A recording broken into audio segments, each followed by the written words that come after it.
We're going to find a way. Whatever you put in front of us, we're going to find a way. It doesn't matter. Does not matter whatsoever. We're going to find a way every single time we step on this court. Every time.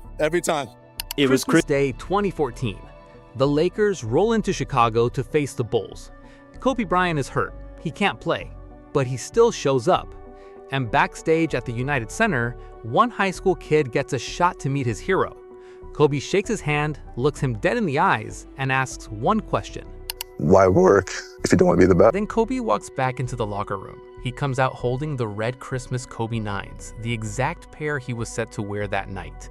The shoes were a gift, but that question, just 10 words, changed everything. 12 years later, that same kid drops 45 points to win an NBA championship. He grabs Finals MVP. He becomes one of the best players in the game today. Here's how it happened. Kobe Bryant met thousands of kids during his career. Most of those moments looked the same: a photo, an autograph, a memory. But Jalen Brunson walked away with something bigger. And this wasn't random luck. The connection ran deep, way before Brunson ever played in the NBA. It started with his dad, Rick Brunson, a former NBA guard. Jalen grew up around the league, around locker rooms, around basketball his whole life. But the ties went further back. Jalen's mom, Sandra, and Kobe's sister, Sharia, played volleyball together at Temple. Years later, Rick took a coaching job with the Bulls, and the family landed in Chicago. That's where a 14-year-old Jalen started turning heads as one of the best young players in Illinois. During his senior year, Brunson's team played in the Proviso West Holiday Tournament. But on Christmas Day, his team had no game. So Brunson and his mom went to watch the Bulls take on the Lakers instead. Kobe didn't play. The Bulls won big, 113-93. But for Jalen, Kobe sitting out turned into the luckiest break of his life. Because in a hallway at the United Center, the 17-year-old came face to face with his idol. Kobe shook his hand and asked him those same 10 words. And Kobe wasn't done. As Brenton remembers it, that quote will sit with me forever. Everything else is kind of a blur. And he had these red high-top Kobe 9s, the Christmas 9s, and the shoes just kind of fell into my hands. Like, here you go, these are for you. For most kids, the shoes would be the whole story. And at first, they were for Brunson too. He wore those bright red Kobe 9s through the entire tournament, even though they clashed hard with his team's colors. Didn't matter. He led his team to the championship and walked away with tournament MVP. He even said the shoes gave him a boost. Type of way when you're wearing a shoe like that, I feel like it gives you extra confidence boost when you see. But looking back, the shoes weren't the real gift. Those 10 words were. The sneakers won him one tournament. Kobe's question built his whole career. Because a quote only means something if you actually live by it. Most people hear something inspiring and forget it by lunch. Brunson didn't. He went to work. And what he did next, when nobody was watching, told everyone exactly what was coming. Truth is, Brunson already knew how to grind before he ever met Kobe. His dad played under legendary coach John Chaney at Temple, then spent 9 years in the NBA. When that career ended, Rick brought that same tough standard home. Brutal summer workouts, hill sprints, backwards runs, hours in dark gyms, weighted vests, weak hand drills, film study before most kids even cared about basketball. By the time he met Kobe, the work ethic was already built. Kobe just gave it a purpose. The drills taught Brunson how to work. Those 10 words taught him why. They gave him something to chase, even when nobody was clapping. As Brunson rose through the ranks, one problem kept following him: his size. Too short, too slow, too easy to guard. Every level brought the same doubts in a new outfit. But Brunson never saw them as walls. He saw them as puzzles to solve. Every time the game knocked him down, he came back harder, obsessing over the things he could control.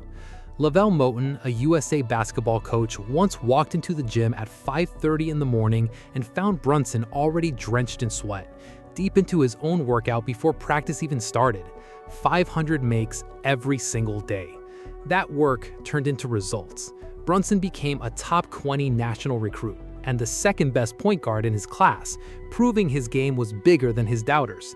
But nothing was handed to him. At Villanova, he joined a team coming off a 33-3 season, stacked with experienced guards. Coach Day Wright made him no promises, so Brunson made his own. Assistant coach Ashley Howard later said Brunson was the only McDonald's All-American on that roster, and he knew it. He wanted to outwork everyone so no one could call him a hyped-up freshman who got handed a starting spot. And it worked. Between 2016 and 2018, Brunson helped Villanova win 2 national titles in 3 years.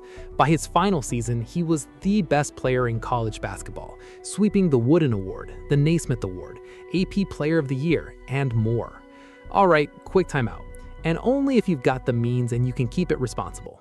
And after 2 national championships, Brunson still slipped to the second round of the 2018 NBA draft. The same old knocks followed him.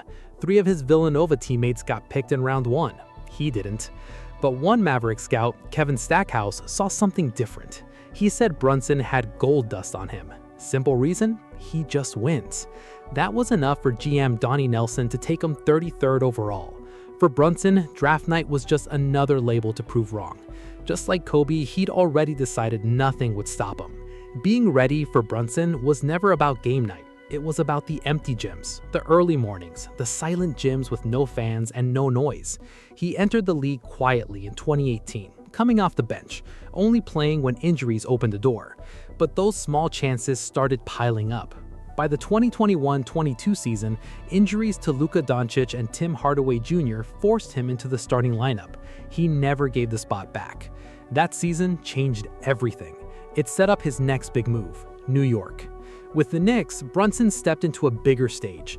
1 season in, he was a Most Improved Player finalist. From there, he exploded. Over 4 years in New York, he averaged 26 points a game, made 3 All-NBA second teams, and dragged the Knicks to the playoffs every single year, climbing higher each time. Then came the big one. In the 2025-26 season, Brunson led the Knicks to their first NBA Finals in 27 years, and that brought everything full circle. Because in June 2026, on the biggest stage in the sport, those 10 words finally got tested for real. Still to be happy about. You're up 2-0. Job's not finished. Job finished? I don't think so. People want to know what it looks like in New York right now. Normally you guys wouldn't be here on a practice day. Are you looking around at all? Do you get a sense of it at all? Will you try and look, or not until it's over? Not until it's over. The finals momentum never sits still. Game 3 flipped the script. The Spurs fought back and stole a win, reminding everyone the series wasn't over. Then Game 4 hit harder. The Knicks fell behind by 29 points on their own floor. One more collapse and the whole series could reset. Instead, Brunson and the Knicks locked in. What came next was one of the greatest comebacks in finals history. The lead shrank, the energy flipped, and by the end, New York had taken total control. Brunson finished with 36 points, 5 rebounds, 7 assists, and 3 steals. Knicks up 3-1, 1 win from a title. And he still didn't sound finished. He sounded like someone who hadn't even started yet. While everyone else jumped into finals MVP talk, Brunson stayed locked on the next play, the next stop, the next possession. Funny thing is, the man who gave him that question was one of the most clutch players ever. And Brunson built that same kind of reputation, leading the league in clutch stats since landing in New York. But none of that mattered yet. Greatness isn't measured in stretches, it's measured at the finish line. And the big question before Game 5 was simple, but heavy. How do you carry 53 years of waiting? How do you become the answer for 8 million people? Those questions didn't get answered at the podium. They didn't get answered in the first 3 quarters either. They got answered in the 4th. With under 8 minutes left, the Knicks trailed 83-73. Everything built over decades was slipping away. That's when Brunson took over. He scored the next 10 points himself, tying the game at 83 with 4:48 left. No panic, just answers. Then, with 1:05 left, he hit a shot to put New York up 90-88. They never let go of that lead. When the buzzer hit, it was done. Brunson and the Knicks did what nobody else could for 53 years. They brought the title home to New York. Game 5 belonged to Brunson, all of it. 45 points, 14 for 27 shooting, 4 for 7 from 3, 13 for 16 at the line. Another double-digit comeback on the road to close it out. In the final 8 minutes alone, he dropped 15 points. Drives, floaters, step backs, shots nobody could stop. Not Dylan Harper, not Stephon Castle, not even Wembanyama. Across the whole series, the games came down to the wire, and almost every time, Brunson had the answer. He averaged 32.6 points a game in the finals, with 11.2 of those landing in the fourth quarter alone. He shot 38.5% through 3 quarters, then jumped to 51.4% in the fourth. By the end, there was no debate. He was a unanimous Finals MVP. Nothing about this Knicks run looked typical. A 6'1" guard, average athleticism, overlooked his whole career, led this team to the top. 2 months, the Knicks tore through Atlanta, Philadelphia, Cleveland, and finally San Antonio. Every round was another reminder. Doubts don't matter once the ball is in the air. Brunson was never supposed to be this. When the Knicks gave him a 4-year, $104 million deal, people called it an overpay, a safe pick, nothing special. Instead, he flipped the whole script and turned the Knicks back into the center of the basketball world. 12 years after that hallway in Chicago, the kid finally answered Kobe's question. And when asked where his confidence comes from, Brunson said it himself. My confidence comes from my work ethic. Every time I got the ball, all I kept thinking about is all the hours in the summer, making this a reality. So whenever I had the ball, I'm just thinking about just me alone in the gym. The answer wasn't just words anymore. It was proof. He worked. He became the best. And in the end, he became a champion. Kobe never handed Brunson a title in that hallway. He asked a question and walked away. 10 words, 12 years, one long answer. And now the whole world has seen it. So let me know in the comments below, where do you think Brunson ranks among the best basketball players in the world right now? And as always, drop a like and heart on the video and subscribe for more NBA videos like this.